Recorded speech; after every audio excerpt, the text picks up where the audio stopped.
नमस्कार विद्यार्थियों। श्रीमती वीणा, सह आचार्य रसायन विज्ञान, श्रीमती नर्मदा देवी बिहानी राजकीय स्नातकोत्तर महाविद्यालय, नौहर, जिला हनुमानगढ़। साइक्लोएल्केन्स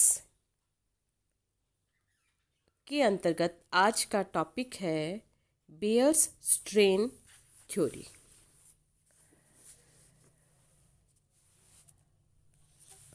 जर्मन के वैज्ञानिक एडोल्फ वॉन बेयर ने साइक्लोएल्केन्स के आपेक्षिक स्थायित्व को समझाने के लिए सन 1885 में एक सिद्धांत प्रतिपादित किया था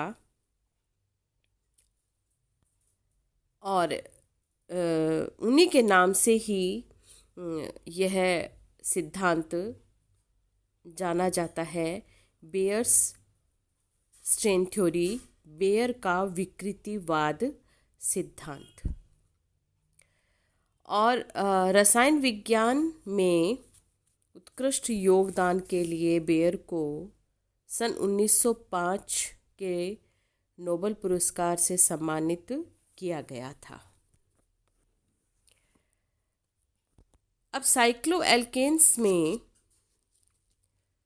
3 मेंबर्ड और जो 4 मेंबर्ड साइक्लिक एल्केन्स होते हैं उनकी तुलना में 5 मेंबर्ड्स तथा 6 मेंबर्ड जो साइक्लोएल्केन्स होते हैं वे अधिक स्थायी होते हैं। 3 and 4 मेंबर्ड साइक्लोएल्केन्स अपेक्षाकृत कम स्थायी होते हैं। अगर क्रियाशीलता की बात करें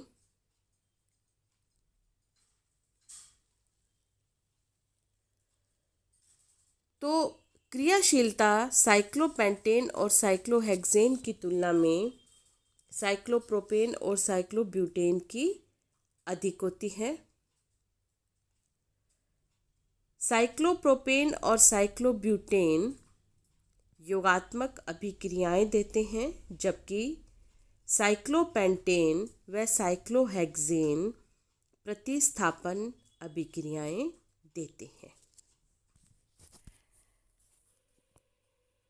अब अगर प्रति मिथाइल ग्रुप दहन ऊष्माओं का मान अगर हम देखें तो वलय के सदस्यों की संख्या जैसे जैसे बढ़ती है उनकी दहन ऊष्माओं के मान में कमी आती जाती है। यानी साइक्लोएल्केन्स के प्रति कार्बन एटम के बढ़ने के साथ साथ उनकी जो दहन ऊष्मा का मान है उसमें कमी आती है, अर्थात रिंग में कार्बन एटम्स की संख्या बढ़ने से यौगिक के स्थायित्व में वृद्धि हो रही है। तो जो 3 और 4 सदस्यीय जो साइक्लोएल्केन्स होती हैं इनकी क्रियाशीलता 5 व 6 सदस्यों से वाले साइक्लोएल्केन से अधिक होती हैं। इसीलिए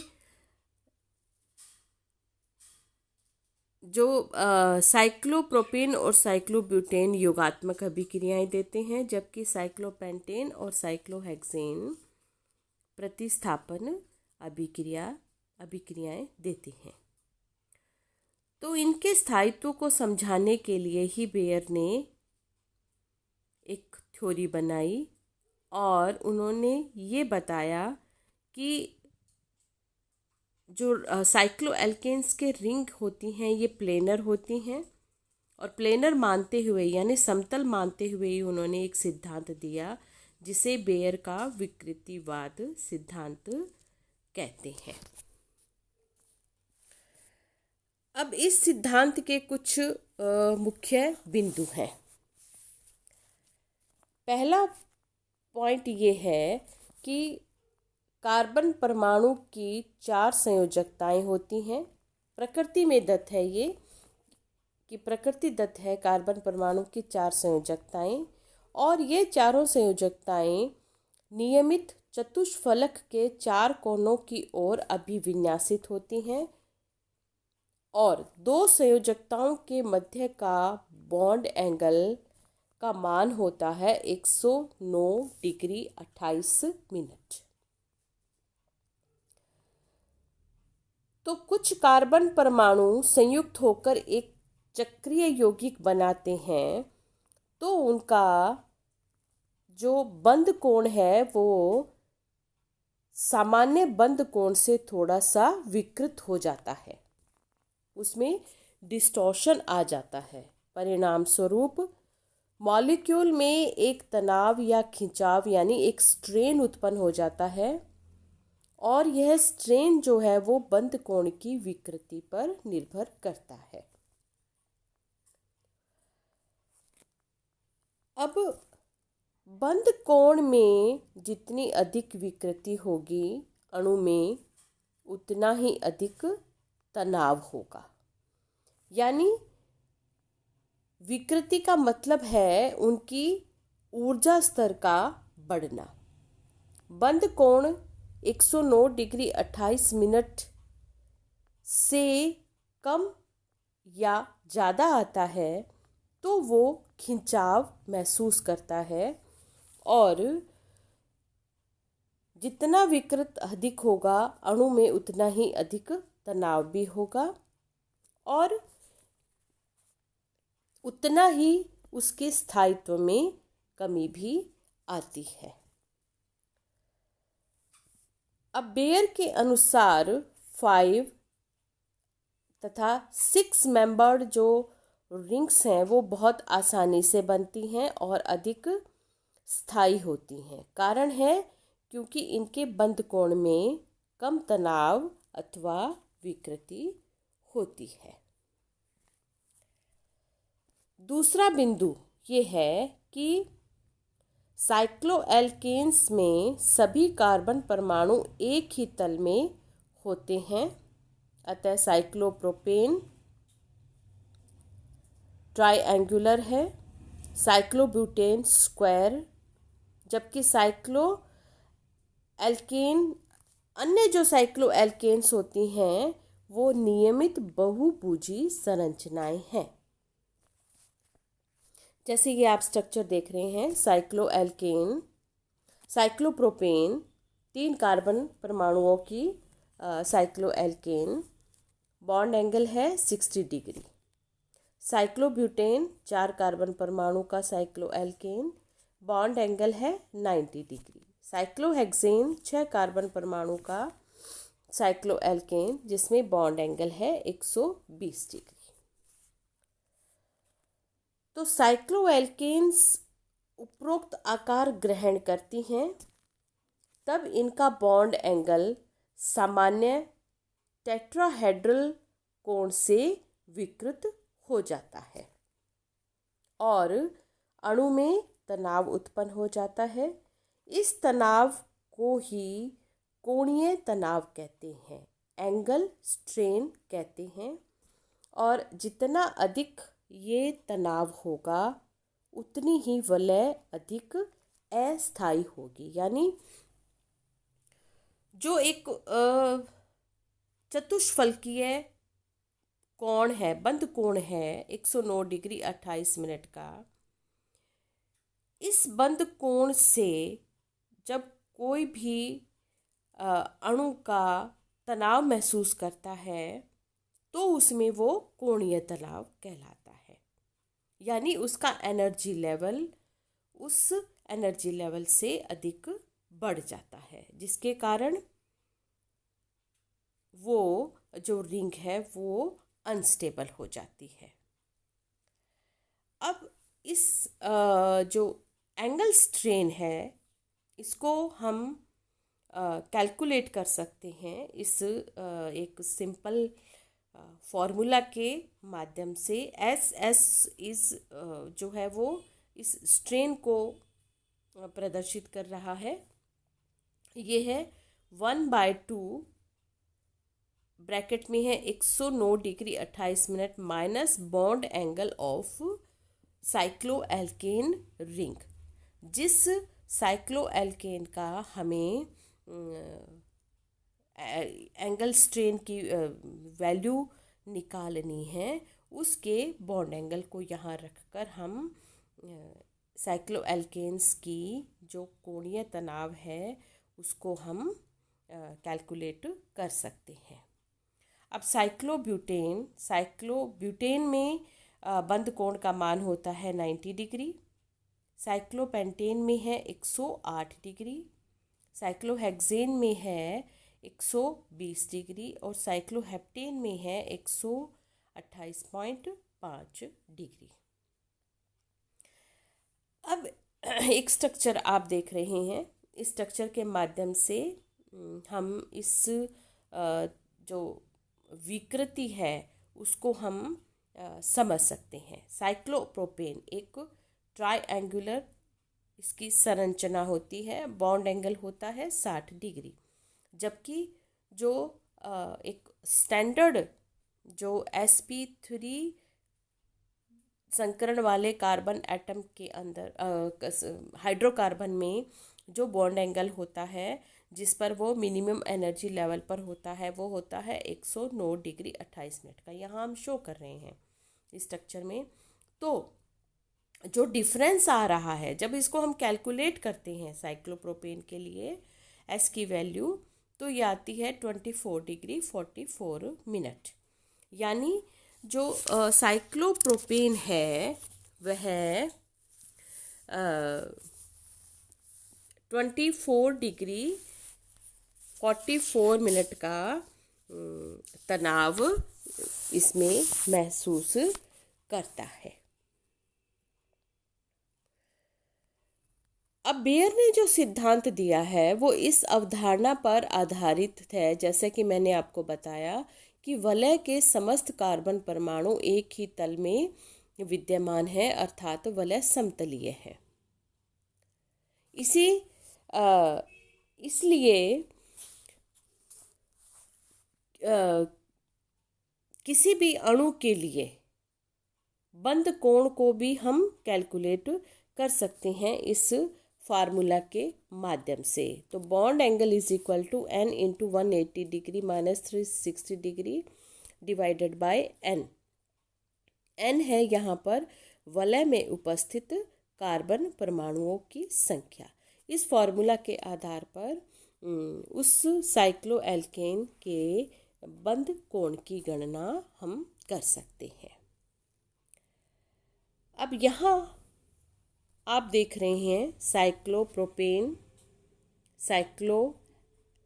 साइक्लोब्यूटेन, फर्स्ट C4H8 साइक्लोब्यूटेन में जब हमने इस कोणीय तनाव को कैलकुलेट किया, ये आया 9 डिग्री 44 मिनट और दहन ऊष्मा प्रति CH2 जो दहन ऊष्मा वो मान है 164 किलो कैलोरी पर मोल।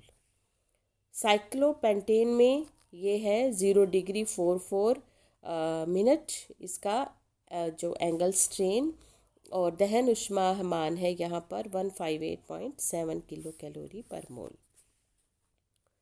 साइक्लोहेक्सेन में ये वैल्यू आती है एंगल स्ट्रेन की -5 डिग्री 16 मिनट और दहन ऊष्मा की वैल्यू है 157.4 किलो कैलोरी पर मोल। साइक्लोहेप्टेन में ये वैल्यू आती है एंगल स्ट्रेन की -9 डिग्री 33 मिनट एंड दहन ऊष्मा की वैल्यू है 158.3 किलो कैलोरी प्रति मोल। अब जो इसमें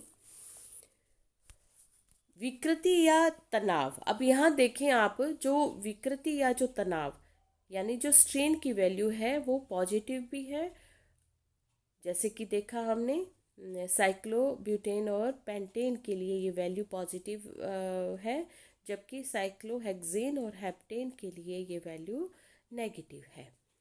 तो विकृति या तनाव का पॉजिटिव मान यह इंगित करता है कि बंध कोण साइक्लो एल्केन का बंध कोण चतुष्फलकीय कोण से कम है, जबकि जो नेगेटिव वैल्यू है वो यह बताती है कि उस साइक्लोहेक्सेन का बंध कोण चतुष्फलकीय कोण से अधिक है और दोनों ही परिस्थितियों में वो अणु तनाव महसूस करता है।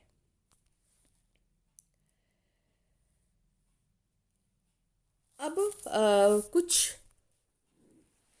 इस थ्योरी यानी जो बेयर-स्ट्रेन थ्योरी है, इसके फेवर में कुछ फैक्ट्स क्या है कि गामा तथा डेल्टा हाइड्रोक्सी एसिड्स गर्म करने पर 5 व 6 सदस्यों की चक्रीय लैक्टोन बनाते हैं, जिसमें बेयर के अनुसार न्यूनतम तनाव होता है। यानी ये थ्योरी कहती है कि इन हाइड्रोक्सी एसिड को गर्म करने पर लैक्टोन बनते हैं जो 5 और 6 मेंबर्ड होती हैं और उनमें तनाव न्यूनतम होता है। तो ये इस थ्योरी के फेवर में है। फिर आता है कि जो gamma and delta amino acids हैं वो भी 5 और 6 मेंबर्ड की न्यूनतम तनाव वाली वलयों युक्त लैक्टेम बनाते हैं। तो ये जो 5 और 6 मेंबर्ड संरचनाएं बनती हैं, इनमें स्ट्रेन कम महसूस होता है, तो ये न्यूनतम ऊर्जा स्तर पर होती हैं, अपेक्षाकृत अधिक स्थायी होती हैं। नेक्स्ट पॉइंट आता है कि 1,4 एंड 1,5 डाई कार्बोक्सिलिक एसिड्स गर्म करने पर शीघ्रता से 5 और 6 मेंबर्ड वाले साइक्लिक एनहाइड्राइड बनाते हैं। ये भी एक बेयर विकृतिवाद के सिद्धांत की पुष्टि करता है। नेक्स्ट आता है कि 1,6 एंड 1,7 डाई कार्बोक्सिलिक एसिड्स गर्म करने पर 5 और 6 मेंबर्ड साइक्लिक कीटोन बनाते हैं। ये भी इस सिद्धांत की पुष्टि करता है। नेक्स्ट है कि सैचुरेटेड हाइड्रोकार्बन्स जो एल्केन्स हैं, उनमें बंध कोण में कोई विकृति नहीं होती है, अतः इनके अणुओं में कोई तनाव नहीं होता है, क्योंकि इनके अंदर जो बंध कोण है वो परफेक्ट 109 डिग्री 28 मिनट का रहता है, इसलिए इनमें किसी प्रकार की कोई विकृति नहीं होती है और वे न्यूनतम ऊर्जा स्तर पर रहते हैं।